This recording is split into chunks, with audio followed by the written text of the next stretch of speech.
My great-grandfather, who was a marginal farmer, had just passed away, leaving my great-grandmother a young widow with 2 sons and no source of income. To provide for her sons and their future, she had to move to a town nearby and make some difficult choices. She became a domestic servant, but still could only afford to send one of her sons to school. One was seen as being more responsible, while the other was a bit of a troublemaker. My great-grandmother opted to send the more responsible, diligent son, viewed as having more potential, into the workforce. He became a day laborer at a construction site. He would continue in that field for the rest of his life, never given the opportunity to gain new skills and gain higher level employment. The other son was sent to the local school, and that boy was my grandfather. Despite being seen as being less responsible, he continued through school and eventually became a police officer. It was my grandfather's education and the eventual career that enabled my father to pursue his own education, which eventually allowed me to follow my own passions. This personal story reflects that often repeated adage, talent is everywhere, but opportunity is not. Today's event is about empowering the students of today to create the world of tomorrow. We live in an amazing time of technological progress. Every aspect of our lives, economies, and societies are being shaped by digital technologies. However, technology is also creating disruption. There is a growing concern over job growth, economic opportunity, and the world we are building for the next generation. The real question is, how can technology create more opportunity, not for a few, but for all? I'm here today as a heretic. We are under no illusion that technology alone is the answer to transforming education. Dedicated administrators, great teachers, motivated students, and involved parents and communities are the ones changing education. Technology can amplify the work of dedicated people and institutions, but rarely can substitute for it. If there is one thing I have learned, even in my couple of years as being CEO, is what the heck is the CEO's job? It's not just about business strategy, it's not about, even capability building. It is about curating of culture, or curation of culture on a constant basis. And it starts with your own personal values. You can't fake it, especially in a small company. You'll have to live it. And the more you live it, more sustainable and more approachable your success becomes.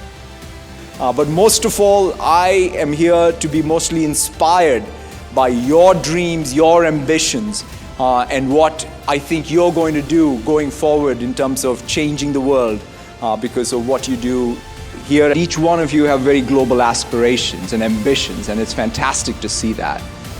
To me, as I've traveled the globe, the thing that has given me the most energy is the time I've spent with the entrepreneurs all over the world.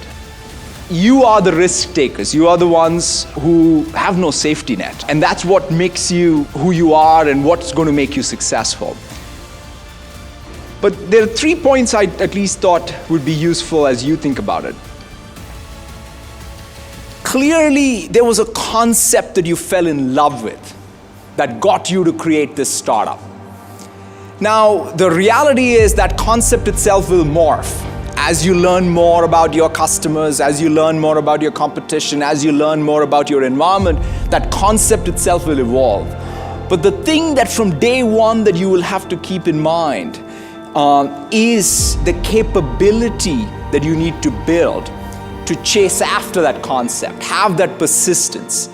And that capability building is perhaps even for a CEO of a 100,000 person company, is as important as the concept itself. For a company that is successful, and to continue to be successful in something like high tech for a long time, you're going to have your hits and misses. If I look back, 43 years ago when the company got started to here we are competing with a whole set of new competitors. At every given point in time, the question is, have you caught enough waves, even if you missed one or two? That's the real question. And that's where the culture, I think, helps.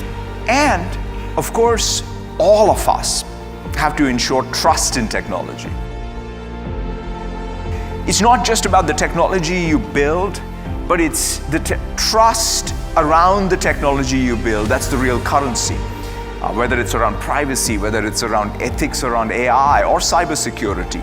And it's not just us as technology platform providers. Every one of you, if you're a bank, you're a hospital, you care about trust as much as anyone else. When a company is successful, one of the things that happens is the concept that got you started in the first place, the capability that you have, and the culture all getting to this beautiful virtuous lock, and things are going well. Then lo and behold, you need to come up with a new concept, a new idea for which you need new capability. That's when the culture has to be at its premium. In other words, the culture needs to enable you to come up with new ideas, build new capabilities. So that's why I think for companies to be successful over a long period of time, you need more than a good idea and a good strategy. You need a culture that fosters that growth. Our job is to meet the unmet, unarticulated needs of customers. That's where innovation comes from. There's no way we could innovate without having that deeper sense of empathy. My interview at Microsoft, the very last question the last interviewer asked me is, what would you do if there was a child who had fallen on the road? I sort of thought about it for a few seconds. I thought there was some algorithm there, and then I said, I'll call 911. So the interviewer just walks up and leaves, and I thought I'd blown the interview, because he then tells me, look, when a child is on the ground and crying, you pick them up and hug them. Yes. That was my first big lesson on empathy. To close, I want everyone to imagine the world we're building for tomorrow. Just as my grandfather's opportunity changed the trajectory of our family, this is what inspires me.